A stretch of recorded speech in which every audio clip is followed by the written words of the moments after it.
Pomfret তো তোমরা অনেকেই খেয়েছো, বাট বাহারি পমফ্রেট কি খেয়েছো? তাহলে আজকে আমি তোমাদের শেখাচ্ছি বাহারি পমফ্রেট। সর্ষের তেল গরম করে তাতে নুন হলুদ মাখানো পমফ্রেট লাল লাল করে ভেজে তুলে রাখো।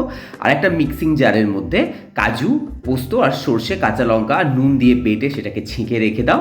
এইবার সেই তেলের মধ্যে দিয়ে দাও কালো জিরে, কাঁচা লঙ্কা ফোড়ন, আর তার মধ্যে দিয়ে দাও হলুদ গুঁড়ো আর একটু জল দিয়ে একটু ভাজা ভাজা হলেই সেই ছেঁকে রাখা কাজু, পোস্ত আর সর্ষের পেস্টটাকে দিয়ে স্বাদ মতো নুন দিয়ে ভালো করে কষে ওপর থেকে গরম জল দেবে, ঠান্ডা জল কিন্তু ইউজ করবে না।